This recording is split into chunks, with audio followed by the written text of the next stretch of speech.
मित्रों, आपने बहुत बार सुना होगा कि अमुक व्यक्ति को अमुक दशा चल रही है। अमुक दशा के समय में उसके जीवन में अनेक तरह के अलग अलग प्रभाव आ रहे हैं। कभी वो खुशी से झूम रहा है तो कभी उसे गम की सहनाइयों का सामना करना पड़ता है। मैं आपके साथ एक ऐसे विषय को साझा करने जा रहा हूं जिस पर सबका रुझान है, जिसके बारे में सभी लोग जानना चाहते हैं। आज मैं आपको बताऊंगा महादशा का विचार कैसे किया जाता है और महादशा के विचार के समय ग्रहों के शुभ और अशुभ प्रभाव को कैसे समझा जाए। लघु पराशरी का एक श्लोक है, फलानी नक्षत्र दशा प्रकारेण विवृणमहे दशाविंशोत्तरी चात्र ग्राह्य नष्टोत्तरी मता। यहाँ पराशर मत के अनुसार इन्होंने यहाँ पर विंशोत्तरी दशा को ही ग्रहण किया है और उसी के आधार पर मानव के जीवन में किस समय में शुभ या अशुभ समय होगा, इसका विचार किया गया है। पराशरी ग्रंथ में यह बताया गया है कि ग्रह दशा की जानकारी हमें कैसे हो। मित्रों, यहाँ पर ग्रह दशा की जानकारी के लिए नक्षत्रों के आधार पर इसका विचार किया जाता है। आप जानते हैं कुल नक्षत्रों की संख्या 27 है। इन 27 नक्षत्रों में ही किसी न किसी नक्षत्र में हर व्यक्ति का जन्म होता है। यही 27 नक्षत्र 9 ग्रहों के साथ 12 राशियों के साथ भी समाहित हैं। अर्थात सब कुछ तरह से आप ये कह सकते हैं कि 9 ग्रह, 12 राशियाँ, 27 नक्षत्र, सबके बारे में जानकारी प्राप्त करने के उपरांत ही आप बता पाएंगे कि किस व्यक्ति के जीवन में कौन सा समय शुभ या अशुभ होगा। आज आपका मुख्य विषय है कि आप ये जानें नक्षत्र के आधार पर ग्रह दशा कैसे निकाली जाती है। यहाँ पर नक्षत्र के आधार पर ग्रह दशा का विचार करने के लिए मुख्य रूप से हमें ये जानना आवश्यक है किसी व्यक्ति का जन्म किस नक्षत्र में हुआ। जिस नक्षत्र में व्यक्ति का जन्म हुआ है उस नक्षत्र को कृत्तिका नक्षत्र से क्रमानुसार गिनते हैं। तो कृत्तिकादि नक्षत्र से जन्म नक्षत्र तक गिनने पर जो संख्या हमें प्राप्त होती है, उस संख्या में यदि 9 का भाग कर दिया जाए तो क्रमानुसार जो हमें शेष प्राप्त होता है उससे हम ये जान पाएंगे कि किस ग्रह की दशा में अमुक व्यक्ति का, अमुक जातक का जन्म हुआ। यदि 1 संख्या प्राप्त होती है तो सूर्य की महादशा, 2 संख्या प्राप्त होती है तो चंद्रमा की महादशा, 3 की संख्या प्राप्त होने पर मंगल की महादशा, 4 की संख्या प्राप्त होने पर राहु की महादशा, 5 की संख्या प्राप्त होने पर गुरु की महादशा, 6 संख्या शेष आने पर शनि की महादशा, 7 संख्या शेष आने पर बुध की महादशा, 8 संख्या शेष आने पर केतु की महादशा और 9 संख्या शेष आने पर राहु की महादशा होती है।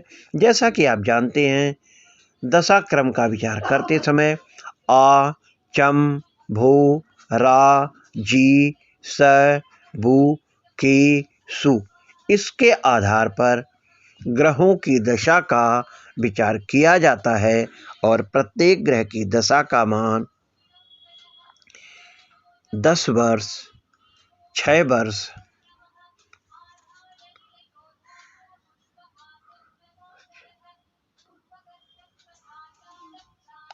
आदि के अनुसार सूर्य की महादशा का वर्ष का मान 10 वर्ष होता है, चंद्रमा की महादशा वर्ष का मान 6 वर्ष होता है ऐसे ही मंगल, राहु और गुरु का क्रमानुसार सूर्य से यदि हम इनकी गणना करते हैं 10, 6, 7, 18, 16, 19, 17, 7 और 20 इस तरह से प्रत्येक ग्रह की दशा वर्ष का मान होता है। जन्म नक्षत्र यदि मान लिया किसी का श्रवण है तो श्रवण को कृतिका से गिनने पर वहाँ पर हमें 20 की संख्या प्राप्त होती है। यदि 20 की संख्या को 9 से भाग दे दिया जाए तो जो हमें शेष प्राप्त होता है वह 2 आता है। क्रमानुसार हम कह सकते हैं कि दूसरे नंबर पर जिस ग्रह की दशा आएगी वह दशा चंद्रमा की महादशा होगी। इसके आधार पर हम दशा वर्ष का निर्णय किस ग्रह की महादशा आएगी उसका निर्णय कर लेते हैं और जिस ग्रह की दशा आएगी उसके दशा क्रम को क्रमशः सूर्य दशा से विचार करते हुए सूर्य 6 वर्ष, चंद्रमा 10 वर्ष, मंगल 7 वर्ष, राहु 18 वर्ष, गुरु 16 वर्ष, शनि 19 वर्ष, बुध 17 वर्ष, केतु 7 वर्ष और शुक्र 20 वर्ष के दशा वर्ष का योग यदि किया जाए तो इनका संपूर्ण मान 120 वर्ष होता है और महादशा का संपूर्ण मान 120 परम आयु वर्ष मानते हुए यही विंशोत्तरी दशा का मान माना जाता है। अब हम अंतर्दशा के साधन की भी बात यहाँ पर कर सकते हैं। जब हमें ग्रह की महादशा का ज्ञान हो जाता है तो प्रत्येक ग्रह की अंतर्दशा के मान का भी विचार किया जाता है। अंतर्दशा के मान का विचार करते समय पराशरी कार ने जो एक सूत्र दिया है, रव्यादीनाम दशा गुण्या त्रिभी स्वस्वदशा हता घस्रादंतर्दशा मानम विंशोत्तर शतात्मके, अर्थात सूर्य आदि ग्रहों के दशा वर्ष को 3 से गुणा करने पर ग्रहों की अंतर्दशा ध्रुवा प्राप्त होती है। उस ध्रुवा में जिस किसी ग्रह की दशा वर्ष से गुणा कर दिया जाए उसकी दिनादि अंतर्दशा का मान प्राप्त हो जाता है।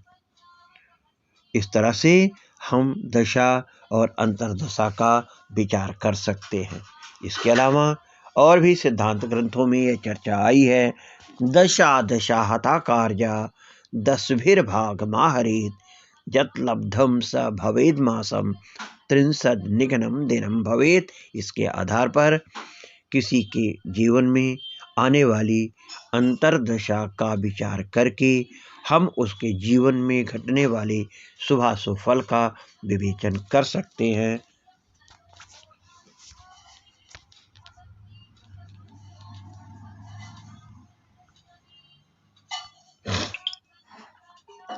यदि आपको एक बार यह पता चल जाए कि दशा का विचार कैसे किया जाता है और अंतर्दशा का विचार कैसे किया जाता है, उसके मान को हम किस तरह से निकालते हैं, तो इसके आधार पर मेष आदि लग्न में उत्पन्न जातकों की दशा फल का विचार भी आप आसानी से कर सकते हैं।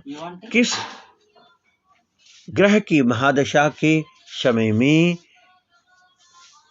कैसा शुभ या अशुभ फल का आएगा, इस विचार की चर्चा करते हुए भी हम आगे अब इस विषय को आगे बढ़ाएंगे।